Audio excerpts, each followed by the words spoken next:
Hi, in this video, I want to discuss final pay.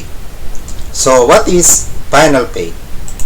So final pay is basically the sum of all the wages that companies have to give their outgoing employees regardless of whether the employees resigned or were terminated.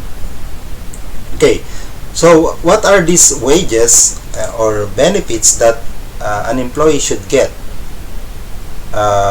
for the final pay?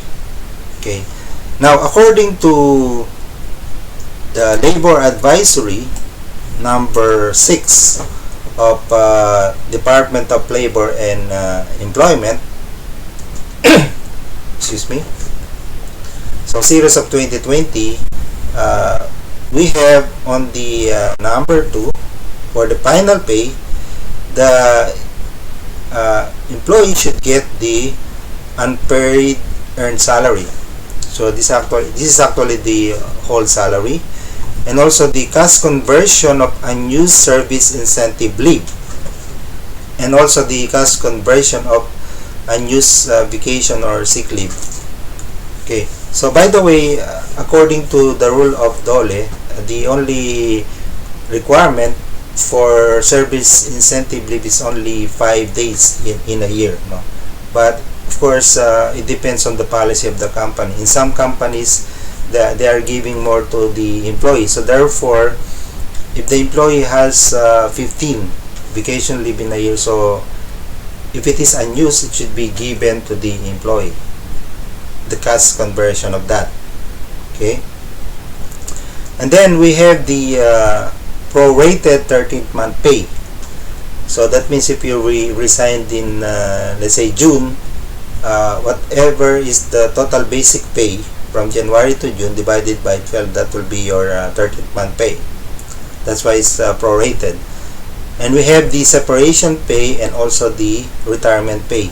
So I'll go back to these two later. Let's go to the income tax claim. So the employee should be able to have also the tax refund. So that means if there is an excess for the tax withheld, it should also be given to the employee. And we have also other types, and then we have the cash ban or any kind of deposit. Okay, now regarding the separation pay and retirement pay, there is a rule of DOLE that is on the this is actually on the book 6 post-employment, okay, of the labor code. Okay, now under article 282, termination by employer, an employer may terminate an employment for any of the following causes: serious misconduct, gross and habitual neglect by the employee, fraud or willful breach by the employee, commission of crime, and so on. So actually these are what you call just causes. Okay, so if you are terminated with just cause, you are not entitled for separation pay or retirement pay. Okay, so that's the rule. But regarding the closure of establishment, so it depends. Okay, so if the employee was terminated due to the installation of labor-saving devices or redundancy, the separation pay should be at least 1 month or at least 1 month pay for every year of service, whichever is higher. Okay, but in case of retrenchment to prevent losses or any closure or cessation of operation of establishment, the separation pay is equivalent to 1/2 month for every year of service. Okay, and then we have the disease. So if the employee has a disease that is contagious, and of course it should not be allowed in the workplace, for the of course for the security of the other employees. So she will also this is also ground for termination. So if the employee was terminated due to disease, it will be 1 month salary or 1/2 month salary for every year of service, whichever is greater. Now, I want you to note that for these two, a fraction of at least 6 months shall be considered 1 year. So that means if you only serve 6 months to the company, you are already entitled for 1 month or 1 year of service, considered already 1 year of service. So therefore, it will be equivalent to the 1/2 month, depending on the reason. Okay, and whichever is higher.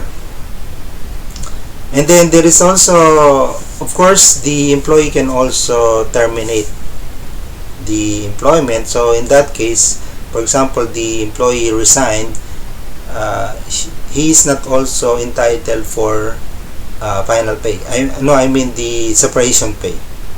Okay. But regarding the retirement, so this is actually referring to the age of the employee. Okay. So the employee is already 60 years or more during the termination of service, he will be entitled for the retirement. Okay, which is actually the 1/2 month for every year of service. So a fraction of at least 6 months being considered 1 whole year. So it's the same as the other reason. So as you can see, everything is 1/2 month for every year of service, except for the labor saving devices or redundancy. That is actually 1 month pay for every year of service. Okay.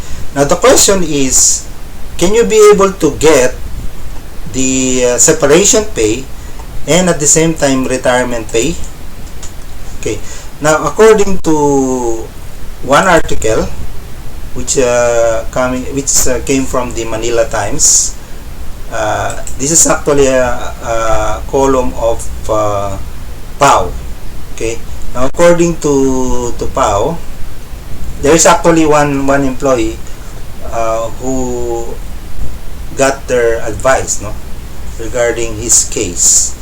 So it's the advice of PAO is that in the absence of an express or implied prohibition against it, collection of both retirement benefits and separation pay upon severance from employment is allowed. Okay.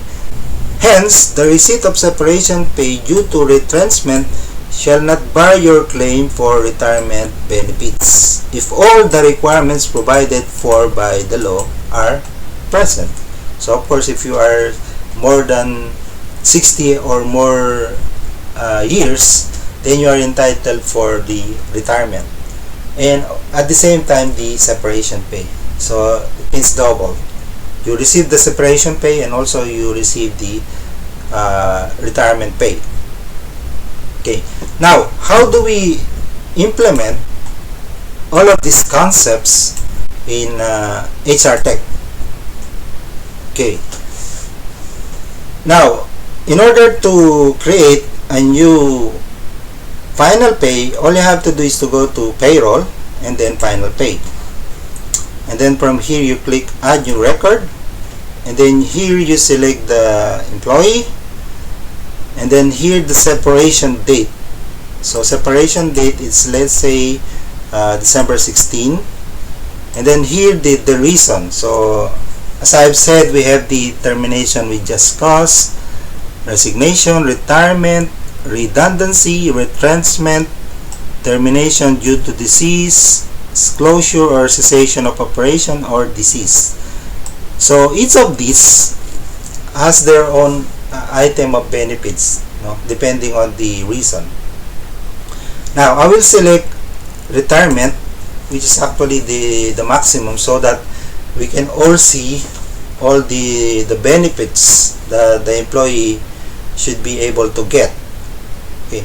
Now to calculate for the benefits that an employee should get, all you have to do is to click this save record. Okay. Now as you can see,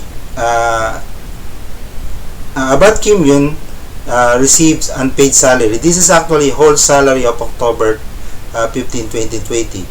If we take a look at the payroll, you'll see that there is a hold status for Abad Kim Yoon, which is actually 6,310. Okay, which is this one. Okay, so whatever salary that was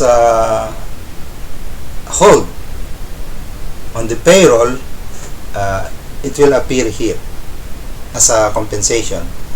And then we have also the leave encashment. This is actually the unused leave of 12 days. So up to December 15, the Abad Kim Yoon has unused 12 days. So multiply that by the daily rate of her basic pay, you will get this 23,076. Okay, and then we have the tax claim. So our taxable is 19,000. By the way, regarding income tax claim, we are talking about the whole year, not just 1 month. Okay, according to the foreign law, your salary will only be taxable if you are at least 250,000 in 1 year. Okay, if I'm not mistaken. So since the taxable is only 19,000, so therefore employee should not have tax. But because the total tax withheld is 1,979, which is here, we have a withholding tax of 1,979, and the tax due is 0. So therefore, employee should get back that tax withheld, no? Which is 9,979.26. And then we have also the prorated 13th month, that is from December 1 to December 15. So actually we have only 1 month.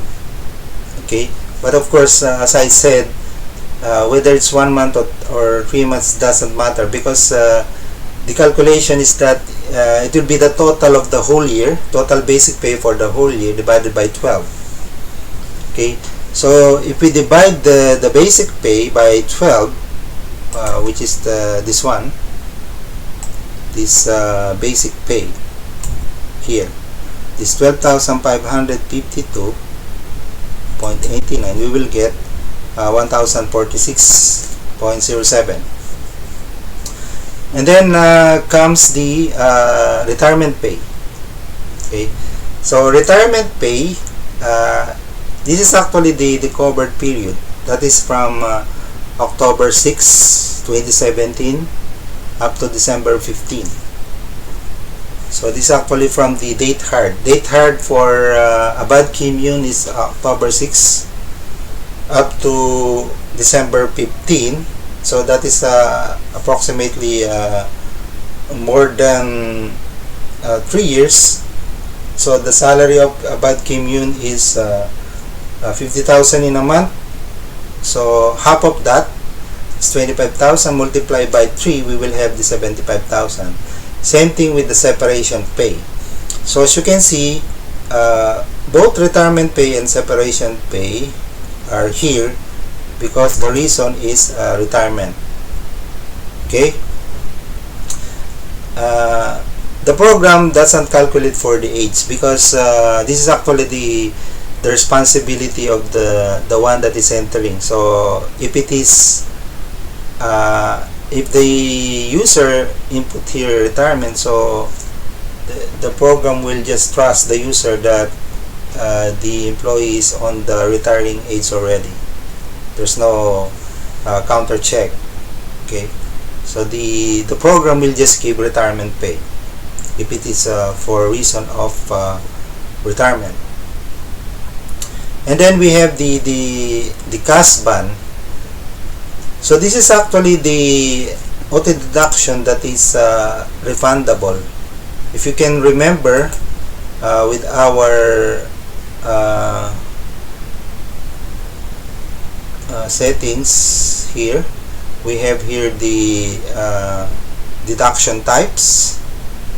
So on the deduction type, for example, the CASBAN, we have here refundable. So if it is refundable, then it should be given to the employee.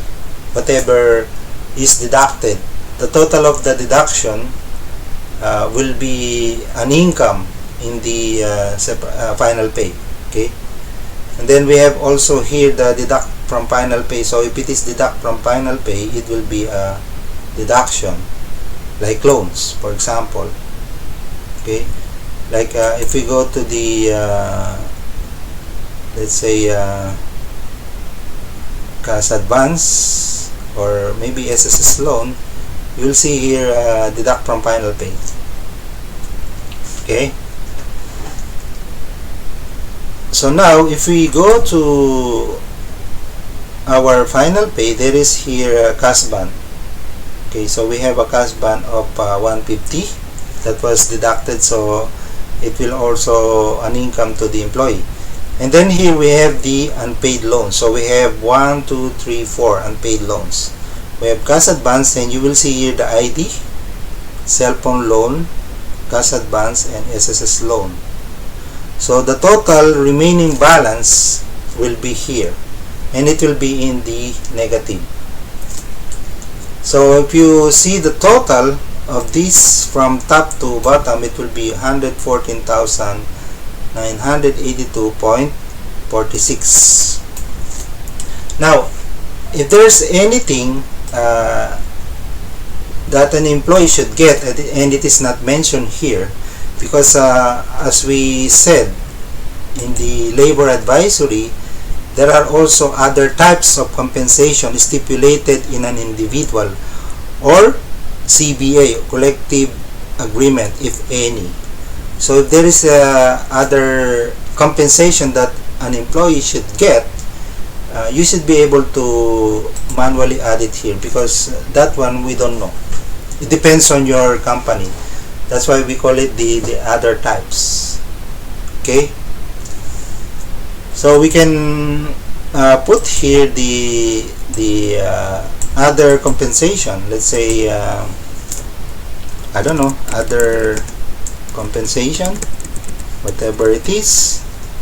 They say it will be 5,000. Okay, so we have now the total of 119,982.46. Okay, so once we're okay, we can now save it. So it is successful.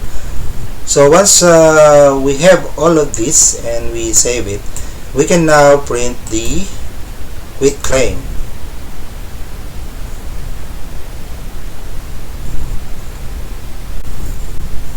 Okay, let's just wait for it for just a few seconds, and that's it. So this is our quit claim. So on top is actually the company logo. This is changeable depending on your company. So we'll just put it on the server, and whatever logo you have will be displayed here. And we have the release and quit claim. No, all meant by this presents that I, the employee name of legal age Filipino, and with address at the whatever is the address of the employee on the employee master, in consideration of PHP 119,982.46. This is actually the total as we have seen here. So the total here will come here. Received by me in full and to my entire satisfaction, for monies and benefits due in me in connection with my employment at the company name. So whatever is the company name for the employee will go here. Hereby and forever discharged, again the company name, including all its officers, blah blah blah. I hereby confirm that this release and quit claim is being executed by me voluntarily and in a language familiar to me and is not intended to circumvent or defeat any provision of law, rule, or regulation, blah blah blah. Okay, And then in witness thereof, I hereunto affix my signature and thumb marks this. So the employee will put here the date he signed the document in. Where's the place? Maybe in Makati, Quezon City, whatsoever. And then here, the employee will affix the signature. And this is the name of the employee. And also, if there is a thumb mark will be somewhere here. Okay. You can also put here the documentary stamp. No? Like for example, if you want to put it in the notary public, attorney notary public, so you can also put here the document number and so on. Okay, so yeah, that's it. That's how easy it is to create final pay in HR Tech. So if you have any question, just put it on the comments below. Thanks for watching. Bye for now.